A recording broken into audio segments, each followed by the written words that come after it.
Messi Co, Breaking Major League en la ciudad del sol. Here in Miami, we know who's el campeón. Leo my team, yeah. Suárez on the field, Alex wedding day team. Como que ya es un win, the trio of singing muchachos. Las familias se escuchan los barrios. Esta camiseta pinky la llevan todos los guachos. Los rookies quedan sin comentarios. Messi ambetea, tiki-taki gol. El estadio Chase bañado en llor y sudor. Aquí se ama y se respeta el balón. Florida es tu casa, acostúmbrate al calor. Estate listo pa' Messi Co. Estate listo pa' Messi Co.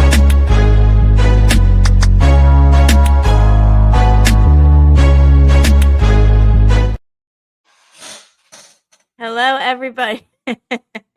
Well, hello, everybody, and welcome to another on-air live episode of Messi Co. I'm Ashley here, as always, with my incredible co-host, Gian. Gian, what's up with you?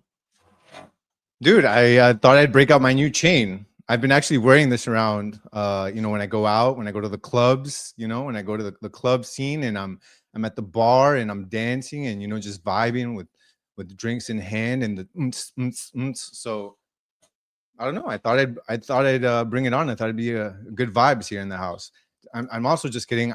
I'm never at the club. I'm never at the bars. But I don't know. Somebody gave it to me, and I thought it'd be cool to rock on this episode. We'll see how long it lasts on my around my neck though. So I may just put it on the wall at some point. It's pretty dope. Well, for this episode of Messi Co, of course, we have a lots to get into. We're now 11 days away from the start of regular season. One more preseason game to go. But of course, what we have to discuss first and foremost is the most recent preseason match in Ecuador.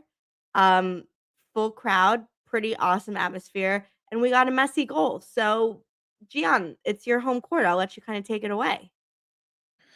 I'll say it's my home court as far as it's Being Ecuador. an Ecuadorian, yeah. But blur this out. Screw SC Barcelona or Barcelona SC. Screw them. That's the team I hate the most in Ecuador. So I am glad that we did not lose to them. Unfortunately, I believe what was the final score? Was it 2-2? Was it? 2-2, I believe, yeah. right? Yeah. Well, I mean, we didn't win, but unfortunately we didn't. But at least we didn't lose to them. Look, I'm glad they beat them. Barcelona SC calls themselves the idol of Ecuador. They think they're the biggest and baddest team. They're not. They maybe have the most fans just because Guayaquil is a ginormous city. But the fact that we beat this, that we were able to play so good and look so good early on in the season against a team that it's a South American team. It's a team that finds themselves in Libertadores many times, a team that that tries to invest heavily to bring in good players. I thought that they looked pretty good early on in this early preseason. I also obviously like that Messi scored, which was disgusting. We'll go into that in a bit and talk about how sick that goal was. That looked like prime Messi. The fact that Berterame scored, I thought was sick, absolutely sick. I love that he scored. And look, there have been a lot of talks about Libertadores and Inter Miami going into Libertadores. It looks like the door has been opened. We can talk a little bit about that, but I think this is a preview of what it could look like for Inter Miami to be in a Libertadores game. I'll say it was a good game, and I really enjoyed it. Yeah, 100%. What's up, Ash and Mike? We already got some people in the chat. Team champions, true enough. We are the champions. Beheld the power of CONMEBOL. I think that's fair to say. I agree that it felt like that CONMEBOL atmosphere. It felt like that, you said it's South American intensity, excitement, passion. And overall, it was a good game. That Messi goal, we saw in the first half, and for that goal, just really strong play by him. You can see everything is running through him. Looked good. I will say, and I think it's something, I'm going to ask you the question, Gian, and you can tell me, and then in the chat, tell me. He comes out in the, I want to say, what was it, 53rd, 57th, something around that time minute, earlier than the game before, and for Messi standards, very early. Stayed on the bench though, stayed out after the match. Was seen sitting and talking with Ian Frey. I have to honestly wonder, what do they talk about? Like, he must be a full English speaker, and we just just will never let people see it. But then was at the facility, etc. Question for you: was this just always part of the plan, knowing he has to play in every preseason match, and then we already have seen some reports that they're all ready for the World Cup, preparing to have a little bit of making sure he feels his best 100% of the time. Was this just always the plan, or do you think there was a little wiggle, little whatever it's called, and he felt something, or nothing to worry about? It's nothing to worry about. Messi is fine. He's doing good. You can tell he's happy. You can tell he's You top spoke? physical shape. I spoke to him the other day. He texted me. He said he didn't have time to talk. He quick text back.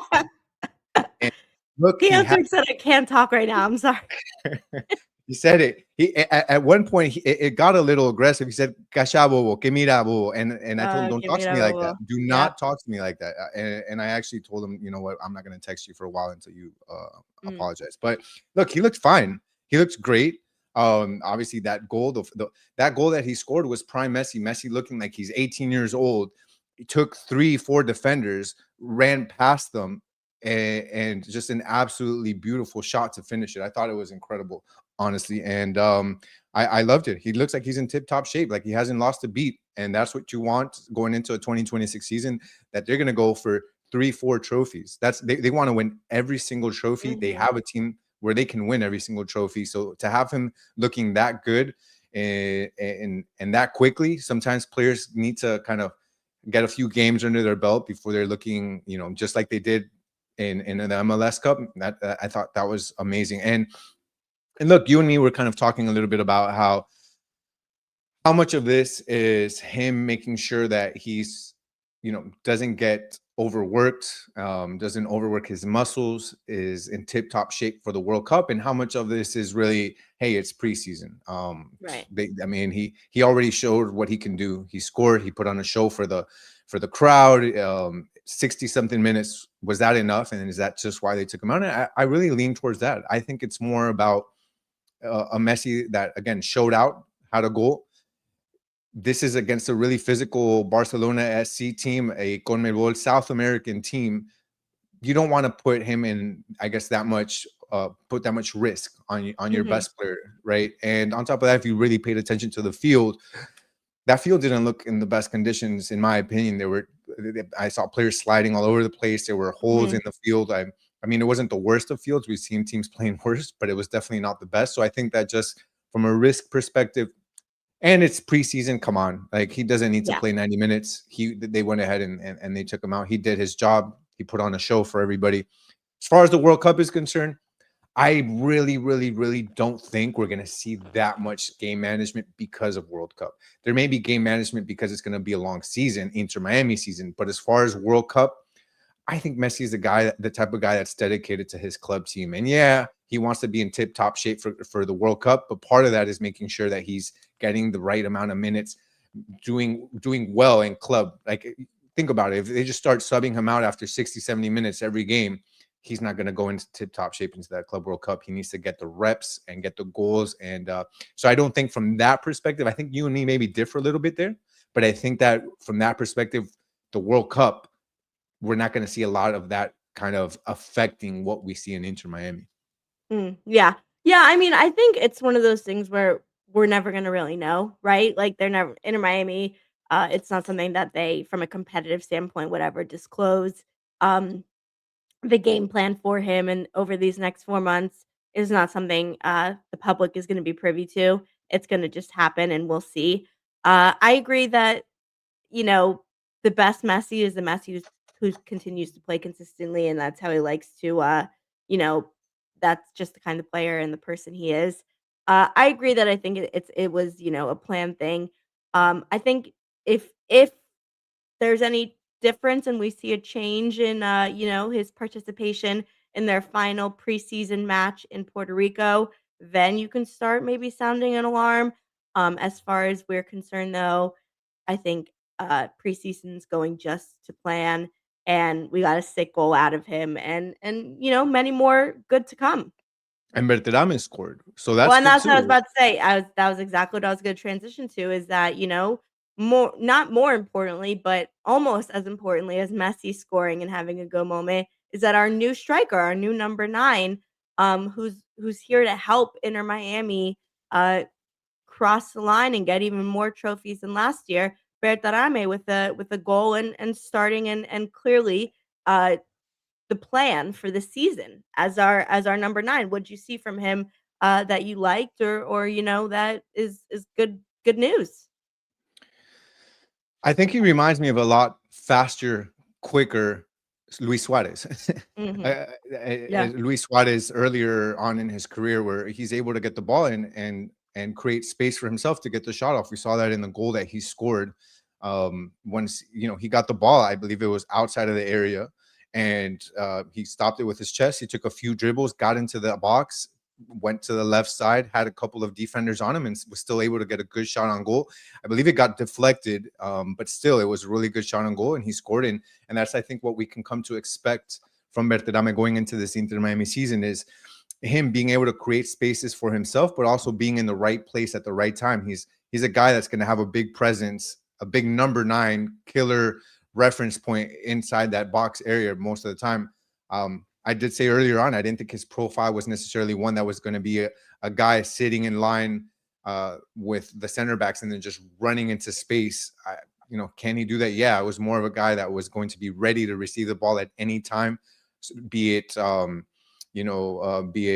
Mura centering, Messi putting in a pass, Velasco, or when Reguilon gets back on that left side, whether it be him doing those Jordi Alba passes. These guys are going to have a guy just waiting there, ready to receive and to score. And he can score from inside the area, and he can score from outside the area. He scored some bangers, some rifle shots, absolute rockets from outside. So he's a guy that's definitely going to help his team score. And I can see him easily getting 15, especially with Messi feeding him. Easily see him 15 to 20 goals this season. I think we can expect a lot out of him. Also, by the way, this thing is getting hot. I am going to take this. I feel like I am under a one of those tanning beds. I mean, not like I've ever been in one, but I would assume it's You look so much tanner than me. I mean, I Yeah. know I haven't been in Florida, but like, oof. Yeah, it's Yeah, I'd assume, yeah, I but agree. I agree with what you said. I think he's looks just like a professional, good goal scorer, and that's what this team needed. That's what we wanted. Uh, and it's exciting to see what he's gonna do. Mike with an interesting thing here saying needs to score 25 plus. If not, he's a bust. I don't know. 25 is a lot. That's strong. I think maybe 25 goal contributions, I would say, like including assists, including creating penalties. There's a lot of things that happen during a game. But wanting him to be a big part of the offense for sure. So you think, okay, that I want to touch on that just because let's take a look at Luis Suarez stats with that and I mean, not this Messi had last what, season. like 70 or 80 goal contributions last year? Something ridiculous. Yeah, I want to look at Luis Suarez's Inter Miami stats and see how many goals he had, not this season, but the prior season where he did it even better. So in 2024, he had 20 goals and 9 assists. Yeah, so I mean, I agree. I think Berterame has a higher expectation than Luis Suarez at Luis Suarez's age. You're talking about a guy that's in his 20s, that's coming in from a big club in Mexico, who's going to be your DP. I mean, he's younger and he's faster and he's a goal scorer like Suarez. I think the expectation has to be higher. If Luis Suarez scored 20 goals in 2024 at the age of 50, then I think that Berterame should have that higher expectation of 25. So I got to agree a big time with Mike. 25 goals is something that if he scores 15, actually, yes, that is, I mean, that's way below expectations. 15. I should correct what I said. So 25 is a good number to me. Okay. All right. I like it. All right. Well, so someone though who will not be probably playing for Inter Miami and assisting with those goals, Baltasar Rodriguez came out today that most likely going to be staying at Racing and will not be an Inter Miami option. And obviously, he was someone who made a big impact in last season, specifically towards the end in that playoff run, and just what he helped with that transitioning of how the team's offense ran and the attacking ran. Um, what are your thoughts? And if he's going to be gone, do we say that Segovia now is kind of going to be asked to do, I'd say, a lot and be a really big part of this team, whether as a starter or off the bench, and fill that role that Baltasar Rodriguez did a good job of holding, I'd say. Honestly, with how deep this team is, I mean, Baltasar Rodriguez at this point was a nice to have. It wasn't a necessity on this team anymore. Last season, you definitely needed him. He was somebody that really helped out in that midfield, that brought that a bit of offensiveness, but also his ability to get back and to help on defense, I think was invaluable. And he really stepped into that role and started to little by little earn his way into that starting lineup. And we saw how much Mascherano ended up leaning on him, especially going into that MLS Cup run where we ended up as champions. So at the end of the day, they tried multiple times, I think, to reach out to Racing. Racing was asking for about 4.5 million. They were not able to necessarily come up with that amount of money, especially given all of the investment that Inter Miami had already made with bringing in some of these guys. Again, going back to Ayala, having to make De Paul a DP, wanting to bring in Berterame, investing in Facundo Mura, also from Racing. So they had already invested a lot of money. I think they wanted to bring in Baltasar at a cheaper price. Negotiations failed. They went back one more time. But as reported by Merlo online, he said that basically that's done. Like Baltasar is going to stay, as you said. But now, I mean, look who you have behind there. You have Berterame, who's going to 100% be there. You have Messi, who's going to be there. Then you talk about who are other guys that are going to be in that role that Baltasar was. You have everybody else around those two that I just mentioned, Berterame and Messi. You have Tadeo Allende, that's back. You have Silvetti, that's back. You have Ayala, De Paul, Telasco, David Ruiz. You have who am I forgetting? Who's our boy? I just forgot. I just Yannick Bright. blanked out. Yannick Bright. We have an insane amount of players that can play in that midfield and all starting caliber, literally all starting caliber, which is nuts. There's none of those that are named are bench caliber players. So at the end of the day, Baltasar was a nice to have, but I think that you have enough right now that you're not going to miss him. You're not going to miss a Baltasar Rodriguez. You're not. He's going to become an afterthought when you're halfway through the season and you've got these guys playing at an insanely high level. You're talking about Telasco Segovia, who's a starter for the Venezuelan national team. Like, he is really, really good. So I wish he would have come back, but it's just unfortunately the asking price was too high from Racing in Argentina. Yeah. Yeah, and I mean, Ash said it, he had a high motor, made a difference that way. Definitely players are gonna have to bring that intensity. But I believe they Yeah. will. And sorry to touch on that. That's true. His motor was a big reason why he was there. I think Mascherano would have also leaned a little bit more on Telasco, but Telasco didn't have that motor that Baltasar had. Telasco many times when he started would have to be replaced earlier on in the second half than maybe Mascherano would have wanted to, simply because Telasco at that point had no more legs. You're talking about taking him out in the 60th to 70th minute. It was an issue. And then you have Baltasar that's playing equally as good, if not better, as Telasco.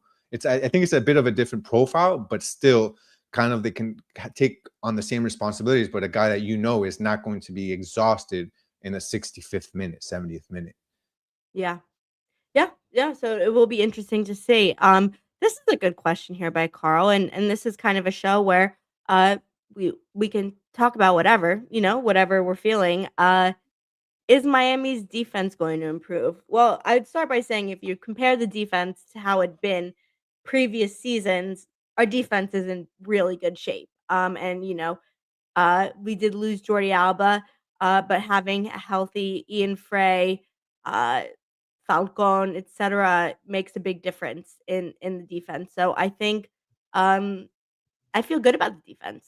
What do you think? We saw obviously some debuts on defense at this previous match, and Mascherano is going to have options. Well, he's definitely gonna have plenty of options at the defense. He's just got to figure out the right fit. This last game, obviously, St. Clair in goal with Frey Falcon, Michael Silva, and Allen were your defenders. Allen on that left side, I believe. Yeah, Allen on that left side, Mura on that right side. Look, I mean, Falcon to me is a staple in that defense at this point. We know he may not be the fastest, but he's definitely got the IQ. We know that he can put himself in the right positions. We saw how many times he saved these goal line chances last season where he'd stick his head and his big old hair in the way and head those balls out, and he's just that IQ and that ability, I think, to be able to command that back line, make sure everybody's in line to draw off sides and all that. I think that IQ is necessary, and at the risk of some of he's not the slowest, but he's not the fastest. Michael, however you want to pronounce it, from Brazil, is a guy that's a really good defender. But the question is, does he bring that speed that you need if you already have a guy that's not that fast at center back position? I think that maybe is one of the biggest question marks, is the speed in that back line, especially at center back. I think that's probably something that Mascherano is going to really have to tinker with and figure out. Noah Allen, I think he's your backup, whether it be your backup center back or your backup left back. For now, Reguilón is not around. We'll have to see how long he takes to recuperate. But you have Noah Allen, that's the starting caliber defender that can start at that left side, and then you have Facundo Mura on the right. Is it going to be Mura, or is it going to be Ian Frey on that as your right back? Are you going to move Ian Frey to play alongside Falcon with instead of Mikael? We'll have to see. There's a lot of questions. Like, I wish I could come and tell you exactly what that back line looks like, but the issue is that you have so many versatile players that Mascherano right now at his disposition has the ability to create that backline however he wants. Noah Allen, left back or center back? Ian Frey, center back or right back? Facundo Mura, starting right back from Racing. It's like I mean, you can change that line also depending on who you're going to face. So, I mean, it's really tough to see. Are they better? I think they're better. I think they're definitely better. When you bring in Reguilón, who comes in with a lot of pedigree from some of these top clubs in Europe, I think you get better. When you bring in Facundo Mura from Racing, who was a finalist in Argentina, a really top flight club in Argentina, I think that's a huge plus, right? I think you only get better there. And then again, you bring Mikael. This defense is better. I 100% think it's better. I'm just very curious to see how Mascherano is going to tinker with it. Agreed. I have a question. It's kind of a little off topic, but I was thinking of it because we were talking about different places. Have you been watching any of the Winter Olympics? I did. I saw some chick with a broken ACL absolutely demolish herself when she got caught by a flag. Lindsey Vonn, yeah. Lindsey Vonn. I saw a couple. I saw Jake Paul's fiance win gold. And I've seen some figure skating. I've seen some of that. Yeah. I think it's interesting. I mean, I don't know. A lot of times I don't know what I'm looking at. We don't have snow in Miami, so there's no, but I think it's really cool. Actually, I enjoy the Winter Olympics. I'm looking forward to hockey. Seeing the hockey when the men's hockey starts. Yeah. No, I love just the overall like fanfare and same thing for World Cup, Summer Olympics, etc. Just I think it's such a cool part of the world, right? Like that the world does this together, like puts on this show. They should have snow like soccer. Like I don't know why that's not a thing. Oh my God, remember that clip of that Canadian game where that was insane. That's nuts. You can miss me with that. You can miss me with that. I don't want to be, but as a fan, yeah, maybe the players, it's whatever. As a fan, you're gonna sit there in the freezing snow. No. But I wouldn't be there to watch it. I'd watch it on TV. But I think it just shows that it's doable. If Canada can do it in a blizzard, I think it's doable in a nice setup over there in Winter Olympics, wherever the heck they are. I think they're in Italy or something. But I think it'd be fun to watch, honestly. Snow soccer and do a little. Would you rather play in the cold or the heat? Like in the unbearable heat or in the freezing cold? I'll tell you two things. One, playing in the unbearable heat is awful. I've done it, and you feel it's the worst. The thing with the snow and playing in cold weather is when you breathe in that cold air, it absolutely, especially when you're running. I'm not talking about just standing or sitting down in cold air. When you're actually playing soccer in cold, breathing that cold air, it's the most disgusting feeling ever. You feel it down in your esophagus, in your solar plexus. It's awful, awful, awful. I remember playing, like being in my teens, and mind you, this is like this is Miami talk here. Being in 50-degree weather, sitting on the bench, 50 degree. Everybody in New York or anywhere else is like 50 degrees is like a summer day for us. I'm talking about sitting 50-degree weather on the bench with our sweatpants and our sweatshirts on, and the coach being like, "All right, guys, warm up." And we were like, "Oh, I do not want to get off this bench." It's tough to play in the cold. I would rather play, I think, in the heat, honestly. Yeah. No, I agree. Mike said curling is the best sport. I Is kind that the of one where you with the thingy, yeah. yeah? Yeah. It is I think that's crazy. pretty cool. I don't understand it, but I think it's pretty cool. All of them are crazy.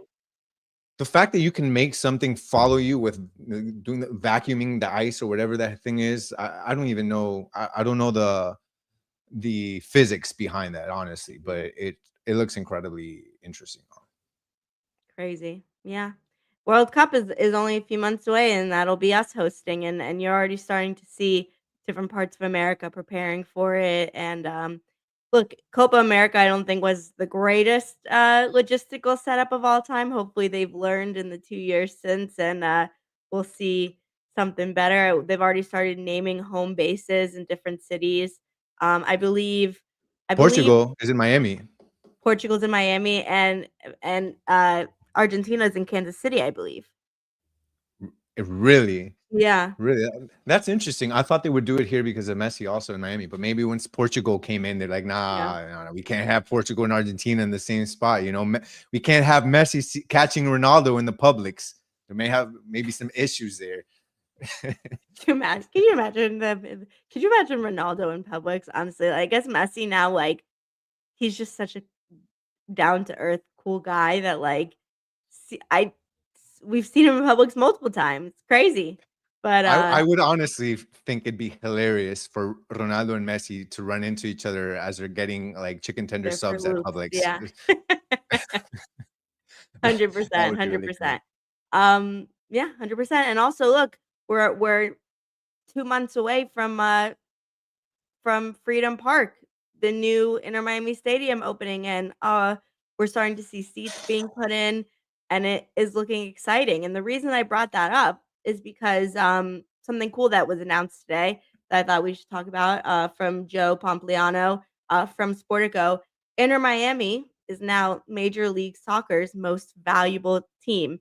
Only been in existence for 6 years in terms of having actual players, but over almost 1.5 billion evaluation, higher than LAFC, LA Galaxy, Atlanta, all these different teams. Now 5 MLS teams with over $1 billion valuations.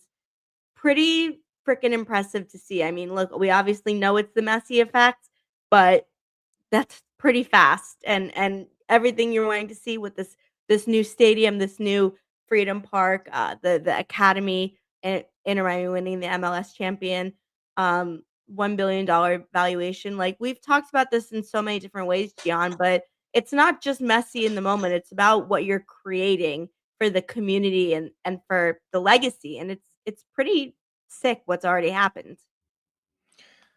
Dude, that's a lot of money. A lot of money. That is a lot of money. Look, David Beckham purchased the rights for Inter Miami expansion team for $25 million. The team was valued in 2021 at 600 million and between 600 million and 650 million dollars. I love Inter Miami. I think the Moss brothers are amazing. If I was in the position, oh my God, would I sell in a heartbeat? Are you kidding me? What'd you say? 1 point what billion? 1.45 billion. 1.4. Oh my God, you sell that, you make a cool $800 million. I am selling Inter Miami faster than I can spell Mississippi. And I just made that saying up. I don't know if it even exists. So that may be mine. That's the first. But dude, that is $800 million. If you sell that team, I would sell it in a heartbeat. Chat, please. Maybe that's why you don't own a team, because we- then they think you sell it. I would sell it in a heartbeat. Look, yeah, I mean Messi, They come on. should, yeah. Yes, I mean we would definitely sell that. It'd be $800 Yeah, but million. would you rather sell a team or own a team that has Messi as your star? I'd rather have $800 million in my pocket. Yeah, but they already have a lot of money in their and pocket. go buy club seats to watch Messi every single match. I would sell that. It's crazy. But it's crazy. That's just an insane amount of money, and obviously Messi has every single bit to do with it. But number one, you bring in Messi, that I think increases your valuation twofold, and then the fact that you have Messi on here just brings all these other players that wouldn't be on Inter Miami if Messi wasn't here. You're talking about De Paul. De Paul would have never been here. Suarez would have never been here. Maybe Busquets. Maybe I think he was talking about how he was planning on doing that regardless of Messi.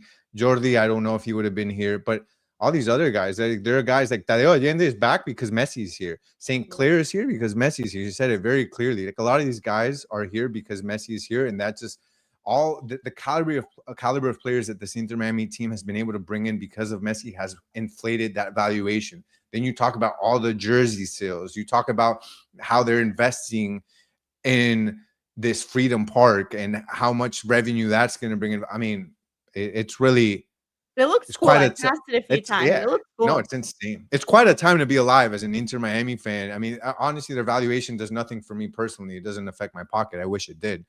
But it's cool to see how quickly this team has been able to grow financially. And I think if I could take away one thing as a fan from this valuation, again, something that puts no money in my pocket, if I can take one thing, it would be, it just shows that this team is primed to keep investing, which is, I think, is a good sign for us. We don't have to worry about Messi leaving and then it's being like, okay, well, it's back to the drawing board, or it's back to being irrelevant. No, I think that once Messi leaves, they've kind of set the tone for what this Inter Miami team is going to be for the future, and say, yeah, after this, Messi's going to leave, but you're talking about a $1.4 billion club. We're going to go here and bring in the next best player after Messi's gone. We're going to bring in the next best player after Messi's gone.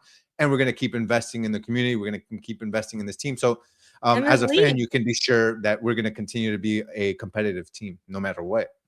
The league is doing great. I mean, when you have, like I said, 5 of 20 teams or 5 of 28 teams having over $1 billion valuations, like, it's pretty good. And you're starting to see players of all calibers choosing to come to the US, choosing to come play for MLS, knowing of like the Messi exposure, but we're seeing now Human Son exposure. Like, I'm excited, obviously, as a Tottenham fan and as someone who has seen Son for many years.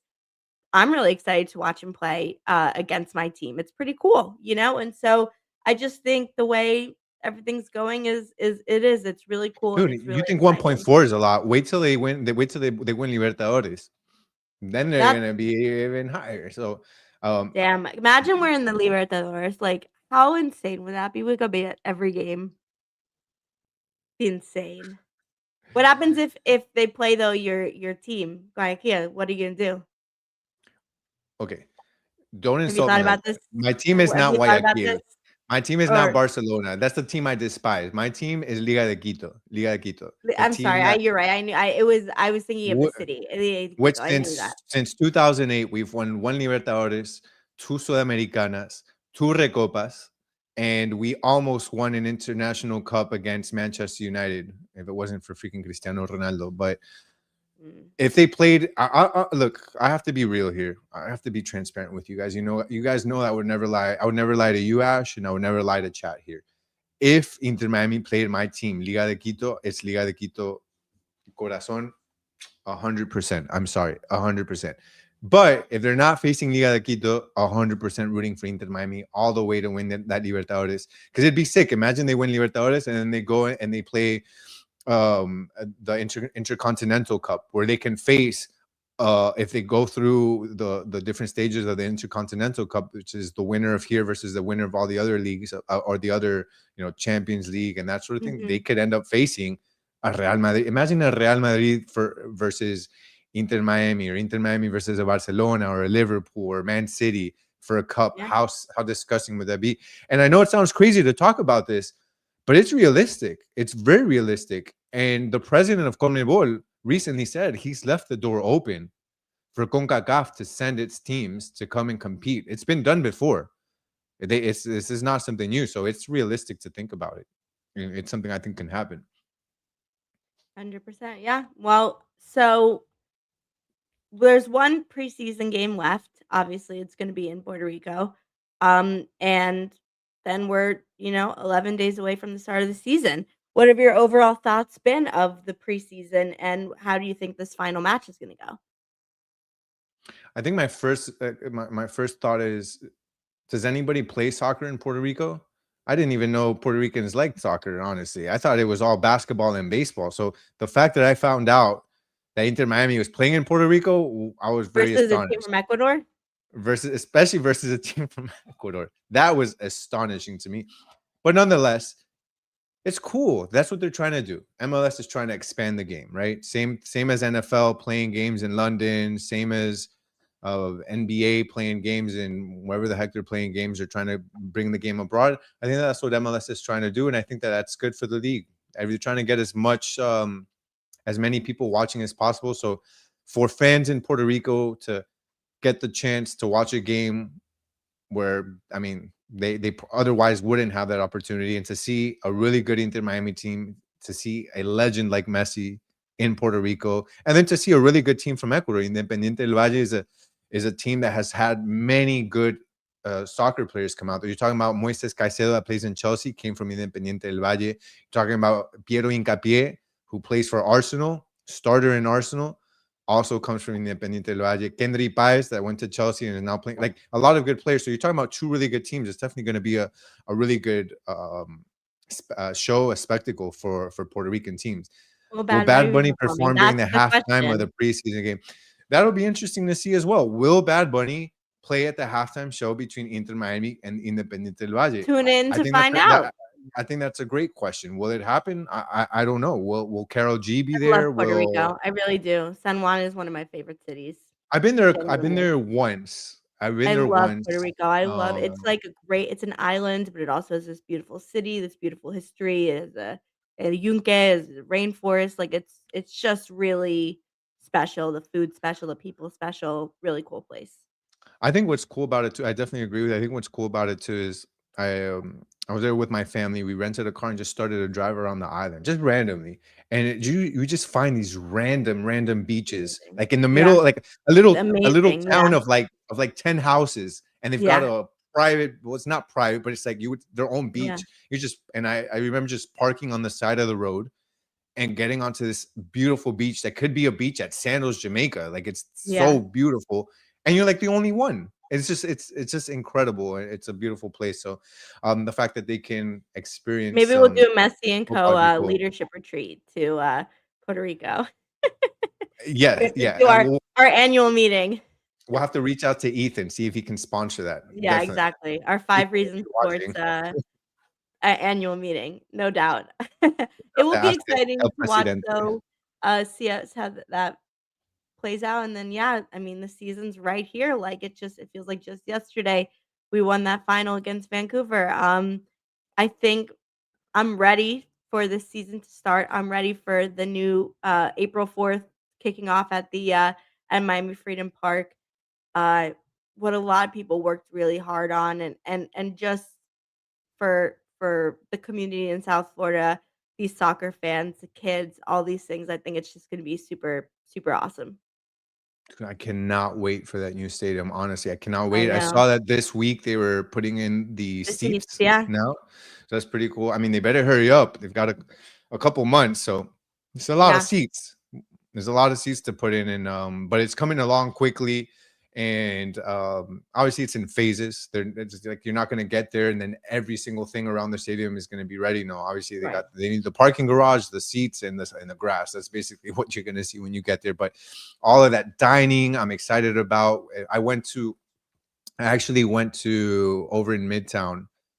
They have, I don't know if you went, Ash, they have the building where Inter Miami has all Right. You like can the see it. stadium, and I you can haven't do gone to it yet. Yeah.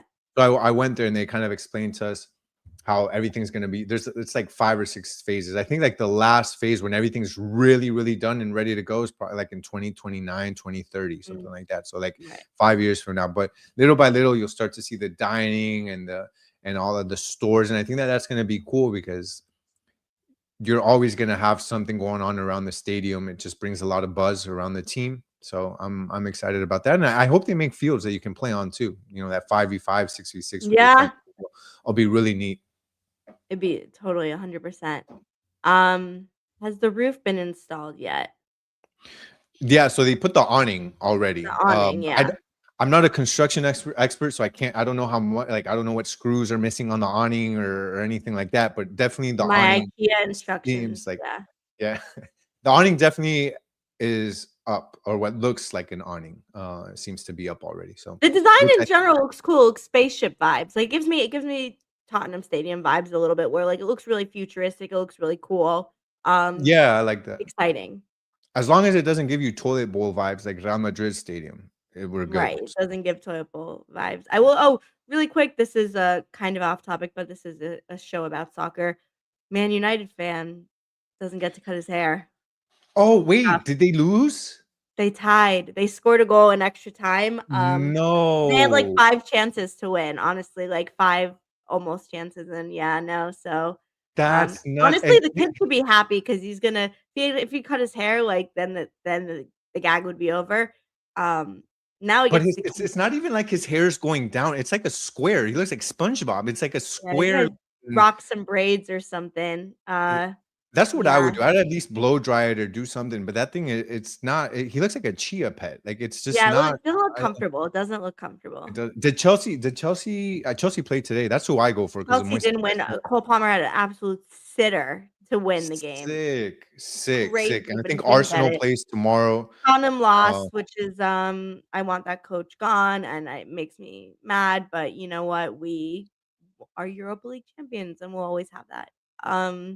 But it's not been a great season. Is So far. Xavi Simmons? I Would love you say say I love is? Javi Simmons. I think Yeah. he has no support around him, and the way that the coach is setting it up, the players have. I mean, we've had an injury crisis. There's a lot of different things I could say that is putting him in difficult positions. I still though see the magic of him, and I see that like there's a big ceiling, for what he can do. It's just been, I mean, James Matt, there's like 11. Like I think they said today 7 of 11 players that would normally start in Tottenham's S11 like are injured, which is a lot of your At that point, there's best. not much you can do. Like it's kind of out of your Yeah. hands at that point. And Man City, I think, is like 4 Been a points weird behind Premier League Arsenal. season. I just like that Man United. I think any Premier League season where Man United is doing good is a good season, and I like that they're doing better. Like they've been playing a lot better. Man I think it City's makes trying it to catch up interesting, to yeah. Arsenal. I love that Hincapié is starting in Arsenal a lot of times. And I don't know. Did you watch that whole debacle with Liverpool Haaland? versus Man City? Yeah. Dude, that was nuts. Honestly, I'm not a fan of like calling that play back and then giving the red card on that. It was weird. That was honestly the craziest finish I think I've seen in Liverpool a long time. really bottled that. It was crazy. Dude, yeah, but no, Premier League is the best league in the world. By far. As much as I'm a FC Barcelona fan, but dude, I will watch every single Premier League game. Like And La if Liga, all of I'll them watch have a Real drama, Madrid excitement, game. intensity, yeah. In La Liga, I'll watch Barcelona. I'll watch a Real Madrid game, maybe an Atletico Madrid game, but I'm not watching Getafe versus freaking Valencia or something. But Premier League, dude, I watched the Brentford game, for goodness sake. Brentford playing disgusting. Like I'll watch any game any day in Premier League, and you're gonna catch an insane game. It's just. And now we're getting to Champions League knockout. Like it's obviously. Let's quick Super Bowl, I'm happy. Hate the Patriots. You should we're from Yes, Miami. yes. Hate the I could give Patriots. a crap about Seattle, but the fact that the Me too, but Patriots they beat the lost, Patriots. honestly, Yep.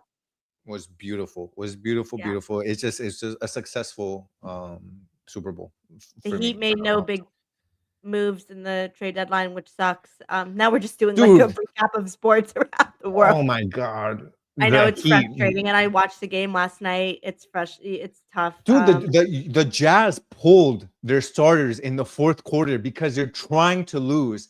We could not beat a team that is purposely trying to lose. We could not beat them. That is insane. And the Heat were the only I think the Heat were the only team in the East that didn't do anything. And they were the only team, no, and they were one of 3 teams in the entire league that did nothing. It is just Pat Riley washed. this is soccer and this is a football thing, but we have to vent. The Heat is absolute It's tough doo-doo. right now. It's the It was worst. such a high for a few years, like Jimmy Butler and everything. Like it worked. I mean, they were this close to Yeah. winning a championship a few times, and it brought the excitement, everything. They didn't have a good But phase out that's plan. what's beautiful about Inter Miami. I really, given this ownership, I know that we will never have to live a Miami Heat moment with this Inter Miami Or team. Dolphins, yeah. I mean, No, it's true. this is gonna be a We have this is gonna be a ambition, grovel fest depth. over everybody in Miami except for the Heat. Oh, the Panthers. The Panthers are great too, and unfortunately, Oh, they've just been yeah. injured this season. So, Heated but rivalry. Speaking of hockey, yeah, that's a show. true. But yeah, we're let's just say we're blessed to have the Moss brothers and this Inter Miami team that will never be afraid to spend money and to bring in the top talent. We'll never have to worry. I think what we've been through until this moment, as far as being like bottom feeders and all that, like that's a thing of the past. I don't post Messi. I don't even think we're ever going to have to deal with No. that again at this point, which is Because just we're building that infrastructure, like that legacy. And I'm actually gonna go back to this comment from Ash. I think it's a good way to end. We have enough talent to play positionless football, and I think that's what we're gonna see this season. We're gonna have a lot of excitement, a lot of moving parts, a lot of players, a lot of ambition. And as long as we're covering a team that has ambition, growth, progress, championship pedigree, and Lionel Messi, I'll take it. Right? yeah, 100% agreed. 100% agreed. This team Awesome. has enough players to field multiple first teams, which is insane. And I really do think this is the season where we win not only MLS Cup, but I think Champions Cup. I think this is a season, so I'm And excited. hopefully the Berterame is something that we're really heavily considering because, like, damn, would it be an amazingly fun tournament to be a part of and cover. Yeah. But look, we're just getting started. Thank you so much for watching this episode of Messi Co. Like we said earlier, one preseason match left to go this weekend in Puerto Rico. Make sure we'll be tuned in. We'll do some coverage. We'll be back with our weekly episode next week. And then, like we said, we're then a week away from the start of the MLS season and the start of Inter Miami being the champions, defending their crown, playing against Human Son and LAFC. It'll be really exciting. We're excited to be here with you. Make sure you're following us on X at Messi and Co. Make sure you're subscribed on YouTube at 5 Reasons Football. We're going to continue having new episodes, new segments. We're going to incorporate more stuff with the global game. We're going to do World Cup episodes. Just we love soccer. We love watching it on a global scale. So we're going to keep bringing that in. Make sure you comment. Let us know what you think, what you'd like to hear us talk about. It's what we're here for. And we want to just keep growing the community. It's an exciting time. So yeah. So for this episode of Messi and Co., I'm Ashley. That is Gian. And we will see you next time. See you later.